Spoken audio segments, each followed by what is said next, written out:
USC receivers getting some off-season love. That's the big thing. So talk about what you saw in the ratings, and then your reaction to that.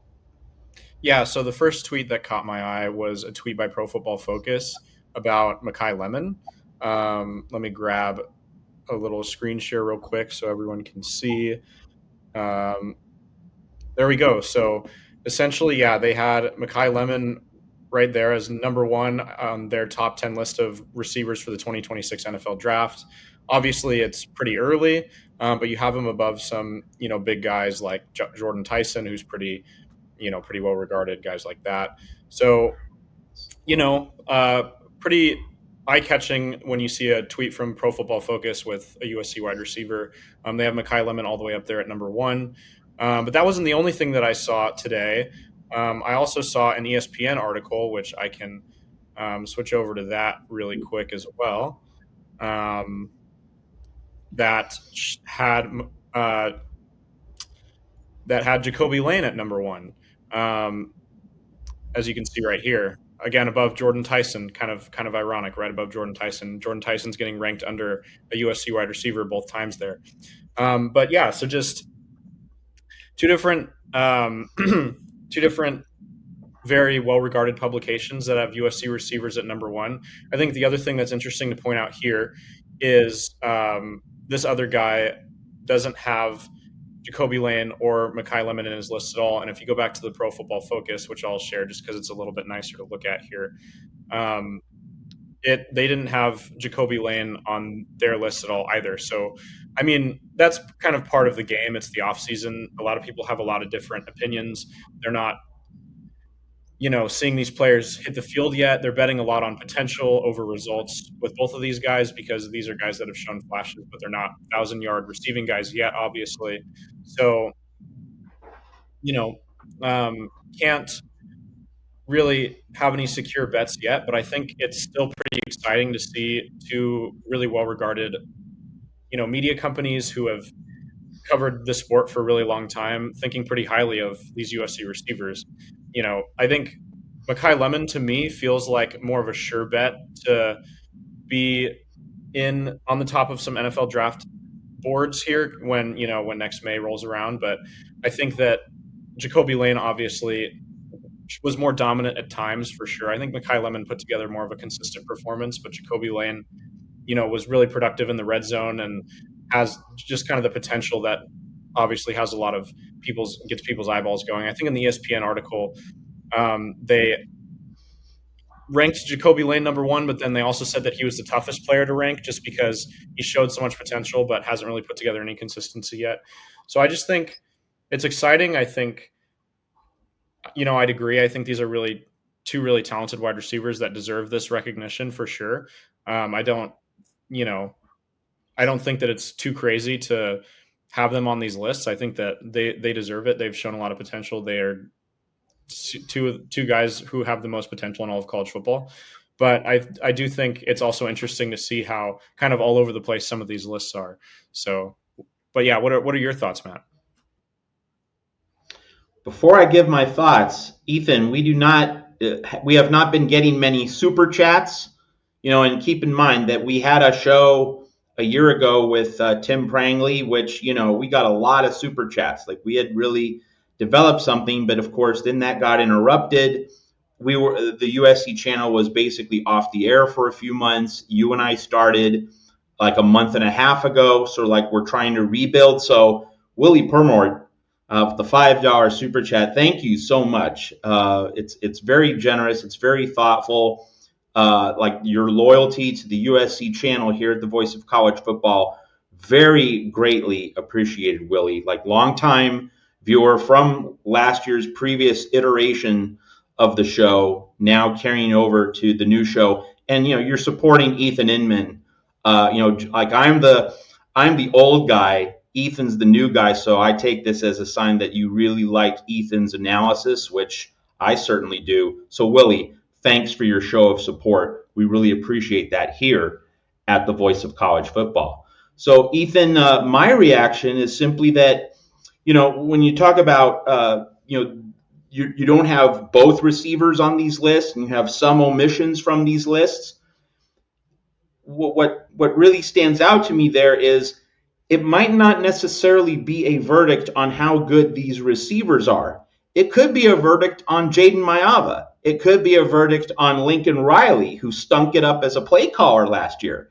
This could be a lack of confidence in USC's offense overall. And we know that USC's offense is what held the program back last year. It was Alex Grinch 2 years ago, but it was the offense and Lincoln Riley last year. So I would really love, like, I'm not upset, okay, at anyone who omits USC's receivers from the list, because there needs to be a certain skepticism about USC's offense. Like, it's not a fully polished product. This is a prove it season for the USC offense, for Mayava, for Riley, for the passing game. Like, something has been lost. It needs to be restored. And like, we won't know for a while, right? And moreover, like 2023, when the front end of the schedule was as soft as a marshmallow, it was expected that USC would be 6-0. The season was back, the schedule was backloaded. Like, we didn't have any idea how good USC was in 2023 going into the Notre Dame game. And then you had the gauntlet, the Notre Dame, Utah, Washington, Oregon. The Trojans failed those tests. It wasn't a very good team, so like there's almost zero chance USC loses one of its first 4 games. Like, USC is going to be 4-0 almost certainly. Going into Illinois, going into that game in week 5 in Champaign, USC could be 4-0, and much like 2023, we could know absolutely zero, or at least very little, about how good this team really is. And so, skepticism about this team from national pundits, like, yes, that's a logical posture. And I would really be interested to know if I ever had the chance to talk to these pundits, is this because this is your evaluation of the receiver himself, or it's a function and a product of the quarterback, the head coach, also the offensive line, which I haven't mentioned yet, but that obviously goes into having a functional passing game, the quarterback having enough time to find his receivers, for the receivers to really matter. So I think, let me just flip that around, Ethan, and throw that back at you. When you look at those pieces of the puzzle, play calling, quarterback, offensive line, like, how well do you think Makai Lemon and Jacoby Lane can make everyone else? Like Mayava was willing to trust Lemon and Lane to make plays in ways that Miller Moss never did. Mayava was willing to throw the contested 50-50 ball. He trusted Lemon and Lane to go up and make plays in traffic. Miller Moss didn't do that. So I'll ask about the various angles of this as we kind of peel away the layers of the onion. But let's start with just how well can the receivers make their teammates? That, I think, would be the first thing I'd be interested in getting your take on. Yeah, that's a really interesting point, Matt. I think that, as I kind of think more about the way that these different outlets went about crafting these lists, you're talking about the NFL draft, not necessarily who's going to be the best and most productive wide receivers. You're talking about who's going to go first overall, which isn't always the same thing. And I think that's certainly an interesting point, especially with, these USC receivers, because I think the pundits who went out and picked Lemon and Lane are thinking the same thing that we are. They're not entirely certain that Lincoln Riley and Jade Mayava can be trusted to get their full potential out of these receivers, but that obviously doesn't ruin these receivers' NFL careers. Like, NFL teams can see that too. They're not blind to that, just like these publications aren't blind to that. Like, they can obviously still go on and have very productive NFL careers, even if they don't put up 1,000 yards this season. So I think that that's one end of the kind of thing to consider. In terms of them carrying the offense, I think it's certainly possible. I mean, I think back to my freshman year in 2021 when I watched a lot of Drake London, and Drake London went through a lot of, crazy quarterback stuff going on with, them thinking that Keaton Slovis was going to be great, and then he was terrible, and then they kind of brought in Jackson Dart, and he did great for a couple games, and then he was inconsistent, and they weren't ready to commit to him, and then they did the two quarterback system, and just all kinds of mess. But Drake London was still catching 10 balls a game and going for 150 yards. He was still that very productive receiver. And then I think the year after that, you had Jordan Addison, you had Caleb Williams. So Caleb Williams was a Heisman winner, but I think Jordan Addison would have thrived in the USC offense even if he hadn't have had Caleb Williams. He was just that good of a receiver. And then 2023 and 2024 is when it's kind of gotten a little bit messier, obviously. I comprised a list of all the wide receivers that have been prominent members of the USC offense in 2023 and 2024, just because I was kind of thinking about Lemon and Lane's place in the offense and who they've kind of competed with. And so I'll read that off real quick. It's Zachariah Branch, Brendan Rice, Mario Williams, Kyron Hudson, Dorian Singer, Taj Washington, Deuce Robinson, and Kyle Ford. And all of those guys were guys that showed something at some point, but there was never a Drake London or Jordan Addison type of player, obviously. Those were all, that's kind of who we thought Zachariah Branch was going to be. And, Brendan Rice had a really good 2023 in terms of being able to be kind of a red zone and a deep ball threat, but also wasn't very consistent. So other than those, two at very brief times, there was never really a guy who emerged as a true number one option. And I think it's interesting too to kind of think about Makai Lemon and Jacoby Lane sitting behind those guys. I don't really think that that's an incrimination on them. I think it's more of an incrimination on Lincoln Riley not really being able to figure out the offense and figure out what he had and figure out who he should be feeding. I mean, Zachariah Branch obviously kind of regressed this past year, but I think throughout his USC career, I was really frustrated with his usage. I feel like they should have used him a lot differently than they did.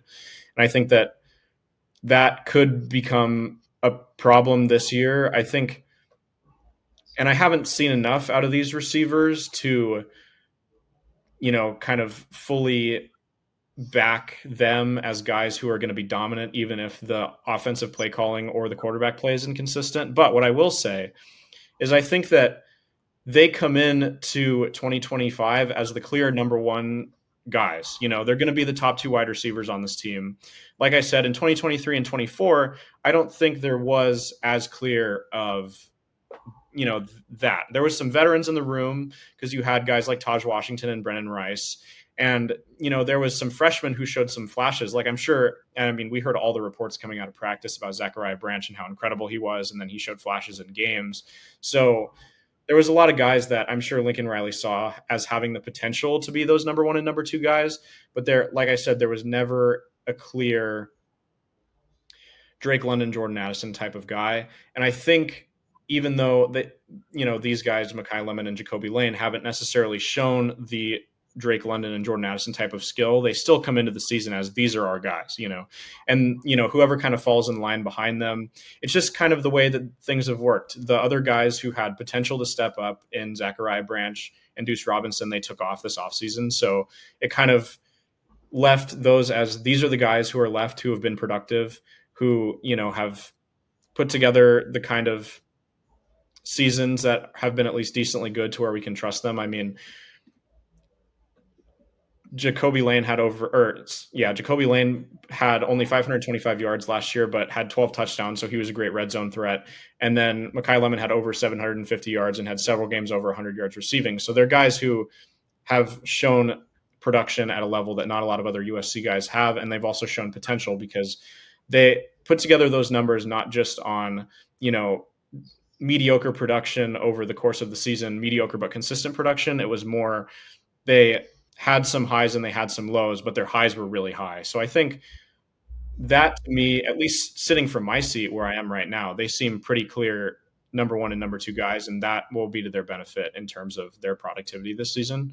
So yeah, and that encourages me of even if the quarterback play and the coaching isn't the most consistent, they're still number one and number two option. Even the running back room too is just a little bit less certain. You have a lot of trying to figure out who the number one guy is, whereas the last couple of years you have had that clear while the wide receiver room hasn't been as clear. So I just think the certainty will serve them well this season. All right. Got a good point from Walter Clark here. Walter always has something thoughtful to say when I look in the chat and he makes a comment. If Lincoln Riley and QB are so bad, why are Lemon and Lane being mentioned as top receivers? Like, very solid point, Walter. I would say, Walter, in response to that, and this kind of develops our discussion, and I'll ask for Ethan's take on this, but I think a natural place to start is a former USC quarterback, now in the NFL, Sam Darnold in Minnesota. He had Justin Jefferson there. And I think it's pretty reasonable to say that while Darnold certainly had a great year, no question, he made himself some money, he boosted his reputation, no question. There are going to be a lot of questions about Darnold this year in Seattle with the Seahawks, and I would like to think we can all agree Justin Jefferson made Sam Darnold a significantly better quarterback. Also, Kevin O'Connor, a guy who really knows what he's doing. Like, that was just a great fit for Darnold in Minnesota. He also had a good defense backing him up as well. But to me, like Walter, that's a case of the receiver helping the quarterback more than the quarterback helped the receiver. That's not to undermine or diminish Darnold's achievements, which were substantial. I mean, hey, a 14-3 record in the NFL speaks for itself. But nevertheless, I just Justin Jefferson, like he's the big dog, and be having him to go to in crunch time situations, that's going to make a lot of quarterbacks a lot better. So I think that's a and obviously it's an NFL reference for college football. You might say, well, it's apples and oranges, but just in terms of the structure, the dynamics of the situation, and the contours of the argument or the thought process, I think that's a natural starting point for you can make this case that USC's receivers are going to be good. They're going to be top draft picks, even if the coach and quarterback for USC aren't as good as we all hope they will be. So that would be my line of thought, that the receivers could still go high in the draft. Now, that having been said, you look at this PFF list. Lemon at number one, Jordan Tyson at Arizona State, where you have Sam Levitt, very highly regarded quarterback. Eugene Wilson of Florida, DJ Lagway, expected to be really good. Antonio Williams at 5, Cade Klubnik, Deion Burks of Oklahoma, John Mateer. So you do have pretty credentialed quarterbacks in that room. So I think with the PFF list, for sure, we can probably think that this analyst, Trevor Sikkema is his name, thinks that Maava is going to be pretty good. But I do think it's an open question, and I would also underscore the point that Ethan made earlier. Why is Jacoby Lane not elsewhere in the top 10? So is there a perceived gap between Lemon and Lane in terms of overall quality, or is there a perceived gap in terms of Lemon's skill set fitting Maava and the Riley offense a lot more than Jacoby Lane? So that's kind of an interesting point, Ethan Inman. To me, Lemon's more of a speed guy, and Jacoby Lane is a little bit more of the big guy, who can kind of play basketball on grass, can box out a smaller defender, can kind of be the big boy, muscling a defender out of the way to win a contested catch. Maybe the perception is that Makai Lemon's speed will get himself open more often, and that's kind of going to be the separator for Jaden Maava, a guy who hasn't figured it all out. And so the guy who is likely to get open more with his speed, he's going to have the bigger year than the guy with the great hands and who's going to be, perhaps a really good red zone weapon and will get a lot more touchdowns. So Ethan, maybe take a crack at that one. Do you see daylight between Lemon and Lane? I mean, obviously they're both really good in their own ways, but they do have different styles, and maybe that's shaping some of the perceptions here and the differences between these various rankings lists. Oh, well, there's a lot to say about offensive philosophy for sure. I think, to me, last year, based purely on what I saw last year in terms of like receiver and quarterback chemistry, if I was trying to pick between Lemon and Lane as more of a sure NFL draft pick kind of guy who's going to be at the top of draft boards just based on the chemistry that they developed with Jaden Maiava last year. I would lean Jacoby Lane just because Jacoby Lane and Jaden Maiava developed something pretty significant, at least in the red zone, where Maiava was really willing to kind of throw it up to Jacoby Lane, and that's really when he racked up all those touchdowns. I mean, you don't really see a lot of seasons for receivers where they have only 500 receiving yards but 12 touchdowns. Like that's a really really interesting stat line, and that's because in the last 3 weeks of the season he got 7 of those 12 touchdowns. He had 3 against Texas A&M, 3 against Notre Dame, and then 1 on his only catch against UCLA. So I kind of feel like they'd figured that out a little bit, whereas Makai Lemons was a little bit more sporadic production, and he produced also when Miller Moss was the quarterback. I remember him having a really good game against Wisconsin. So it's just like, or it wasn't Wisconsin, it was Maryland. That was his first great game. So kind of all over the place. He was also very good against Rutgers. So yeah, just a little bit more sporadic, whereas Jacoby Lane really picked it up at the end. But I do think that has a little bit to do with just the way that USC was playing offense. I mean, they were more willing to take risks, it seems like, with Jaden Maiava just because they were out of the college football playoff race.